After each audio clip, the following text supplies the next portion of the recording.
So you're very welcome back to Unstable TV.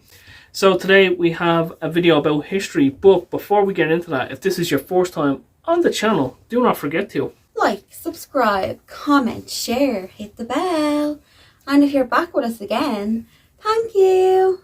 So what are we reacting on today, Danielle? So today, James, we are going to find out how long would you survive in the past. I wouldn't survive very long in the past, would you? I wouldn't survive a half an hour in the past. Well, we're going to find out how long we'd all survive. Let's watch this together. You in 2023 versus the past.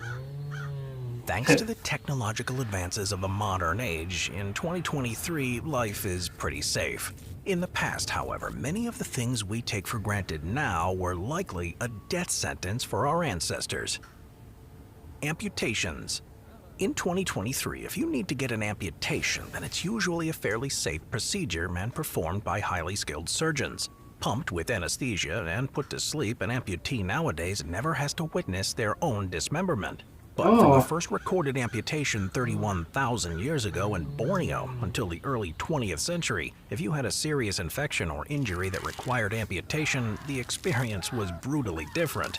With perhaps only a little opium or alcohol to slightly numb the excruciating pain, a typical procedure in the 17th century would start with the patient being fully awake.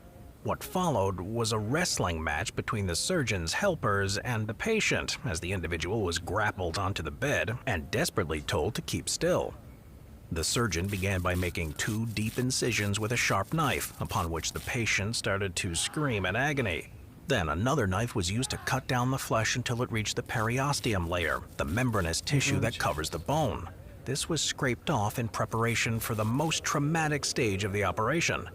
Making sure to have a spare on hand in case it broke, an implement was next used to saw off the bone, with the man tasked with handling the limb focusing on holding it steady in order to stop it from snapping completely off. Once the bone was fully dismembered, the stump was either cauterized or stitched up.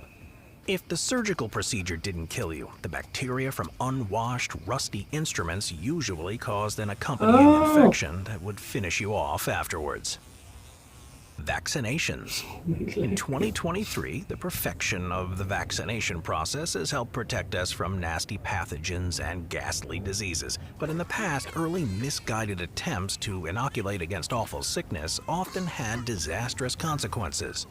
During the American Civil War, although Union and Confederate soldiers fought to the death, they did have one common enemy. According to the most recent estimates, disease killed 2 out of every 3 combatants, with smallpox being among the most lethal maladies and reportedly leading to the deaths of 40% of Union soldiers who contracted it. The most common method by which doctors procured vaccinations was to infect small children with cowpox, a closely related and less dangerous form of smallpox. Take fluid from a developing cowpox pustule and then directly inject it into the bloodstream of a soldier. Widespread vaccination, however, was impossible because of the scarcity of doctors who knew how to carry out this delicate procedure, with 1 doctor for every 324 Confederate soldiers and every 133 Union troops. As a result, combatants began to inoculate themselves, using rusty pocket knives and nails to make self-inflicted wounds before piercing a comrade's pustule and coating their gash with the fluids that seeped out.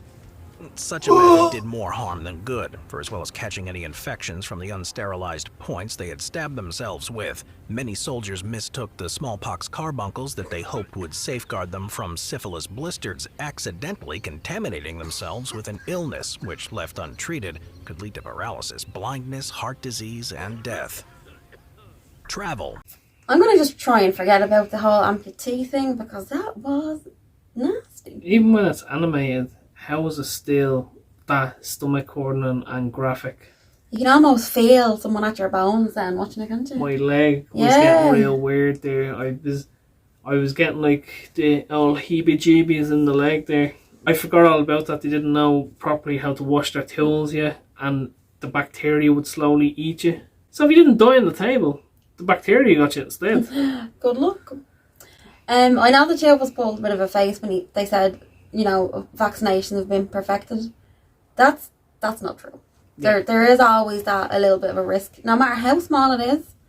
there's always a risk. So saying perfected, I think, is kind of the wrong thing to say. What about you? Perfection on a vaccine, no medical procedure has really been perfected, has it? No. Like, it's definitely majorly improved, but I don't think perfected is the right word at all to say. Yeah. Medicine has definitely taken a bigger jump, and they've had amazing breakthroughs, 100%. Slicing each other open and letting the pus leak into your cup. The nasty stuff you had to do just to get them extra few years. We'll get back into this. In 2023, we have the luxury of traveling incredibly long distances in a very short amount of time, in comfort. But in the past, if you wanted to do the same thing, you might not survive the journey or even the destination. Today, excluding stopovers, it takes an average of 20 hours to travel from Edinburgh Airport to Panama and return. But for a group of intrepid Scottish adventurers at the end of the 17th century, this same journey was a lot longer and a lot less pleasant. In 1693, after establishing the Company of Scotland trading to Africa and the Indies, successful businessman William Patterson proposed that the Scottish should colonize the Isthmus of Panama and set up a trading post. Envisioning that their nation could financially benefit by becoming intermediaries of Atlantic and Pacific trade, 1,200 Scots dreaming of a better life on distant shores set sail from Leith Harbour in Edinburgh on July 12, 1698. Arriving at the Bay of Darien in November 1698, many on board had already died or were already sick by the time the group had disembarked. 7 months later, tropical diseases had killed 400 of the colonists, while the rest of the expeditionary force were stricken with yellow fever and were so weak they could barely move. With the fate of the first wave unknown, a second voyage was sent out, and by the time it reached the cursed settlement, 160 people had already succumbed to illness en route. The new arrivals quickly realized they had stumbled into a nightmare, and soon 16 people a day were dying. The remnants were rescued 4 months later, but the journey home would also prove fatal, with shipwrecks and disease killing a further 340 survivors. By the end, only one ship returned to Leith, and 2,000 people had perished. Winter. For most of us in 2023 who live in warm and insulated homes, winter is a season of only mild discomfort. While those enchanted by snowy landscapes or Christmas merrymaking even consider it the best season of all. In the past, though, winter was definitely everyone's least favorite time. For the majority of our ancestors, the festive period was instead symbolically associated with old age, poverty, and death, who also had the misfortune to experience winters that were often colder and longer. One such occasion was the volcanic winter of 536, when average temperatures dropped by as much as 3.6 degrees Fahrenheit because of a cloud of volcanic ash that darkened the skies for 18 months. In what is generally regarded by historians and scientists alike as the worst year to be alive on record, these unusual climatic conditions, which ushered in widespread global crop failures, caused it to snow in China during summer and created, according to the Roman scholar Cassiodorus, a winter without storms, spring without mildness, and a summer without heat. It's been attributed to the 6th century eruption of a volcano called Ilopango, located in El Salvador, which expelled 10.5 cubic miles of dense rock. This cataclysm was thankfully a one-off event, but for the people of the Middle Ages, global cooling was far more prolonged. The result of a decrease in sunspot activity or further volcanic eruptions, the Little Ice Age lasted from 1300 to 1850 and saw global average temperatures plummet again by as much as 3.6 degrees Fahrenheit. In parts of Scandinavia and Switzerland, villages and farms were wiped out by advancing ice glaciers, and in the 17th century, blizzards were recorded as far south as Florida on some occasions. In addition, the 1709 Great Winter in Europe was so cold that thousands of the poorest people died in their sleep of hypothermia, while Paris was completely cut off by snow for 3 months, forcing some people to feast on frozen corpses to survive. Beauty. In 2023, applying cosmetics usually isn't too life-threatening, since they're required by law to go through a strict safety assessment before being allowed to hit the shelves. In the past, however, beauty products often cut short many lives. From as far back as 3500 BC, makeup lined with toxic chemicals such as lead was commonly used by women from all eras of history to whiten their skin, most famously by Queen Elizabeth I. Although prized for its face-smoothing qualities, lead makeup had the unfortunate side effect of making the user uglier as time went on, causing gray hair, dried-out skin, severe abdominal pain, and constipation. But when society cottoned on to the fact that lead was dangerous, an even more poisonous ingredient was found to replace it. Skin whitening products were next made out of arsenic, a chemical that kills red blood cells to create a paler complexion, and which was often nibbled on throughout the day in the form of a wafer. Women who chowed down on it gave themselves a variety of ailments such as nervous system damage, kidney damage, and baldness, which were often the precursors to an agonizing death. In the more enlightened 20th century, fashionistas were still permanently damaging themselves. Among the deadliest fads involved being exposed to X-rays for up to 20 hours in order to remove unwanted hair. Although an effective treatment, patients would later have to deal with a raft of unwanted consequences, including skin thickening, atrophy, ulcerations, baldness, and ultimately, cancer. So first off, a very big shout out to the original content creator. To make sure you check them out, give them a like, subscribe, and share, and all of that good YouTube stuff. Shout out to our suggestions for this one.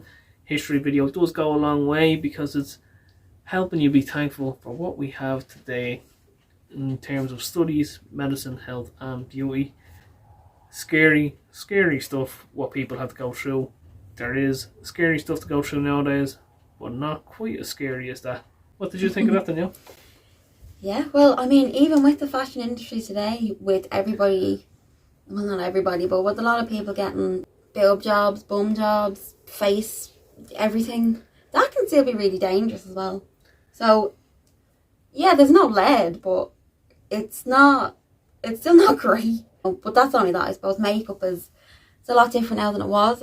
Like they said, it has to go through so many tests and stuff. So actually, putting makeup on your face is not going to be dangerous for you. You might break out in spots, but that'd be it. Winter, so no, I'd be finished. What about you? Yeah, I would be gone. If I wasn't gone, I'd definitely be one of the people, chowing down on the frozen stuff. Absolutely. And I didn't even know there was a mini ice age before, did you?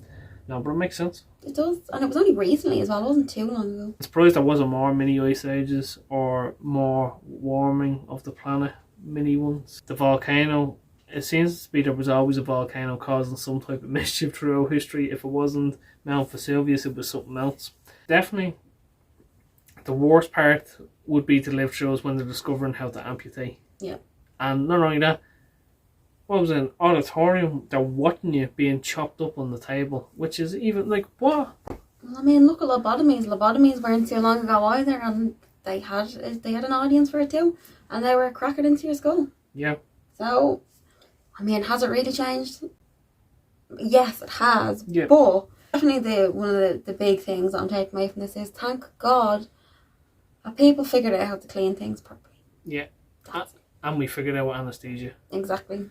Because you would need a whole lot of pain meds, because I'd say not only from the rusty tools, you could also die from shock. Yeah. From seeing, or a lot of blood loss as well, if they hit the wrong vein, that was the end of you. But scary stuff all the same. Let us know what you guys think in the comments down below. Would you have survived the past? Ooh. If you would have, tell us how you're surviving it. Exactly. Would you have survived the past? No, I would not have. I would not have either. Absolutely not. First 5 minutes of the past. Done. Gone. So it's been our 2 cents, and we'll chop ourselves down this.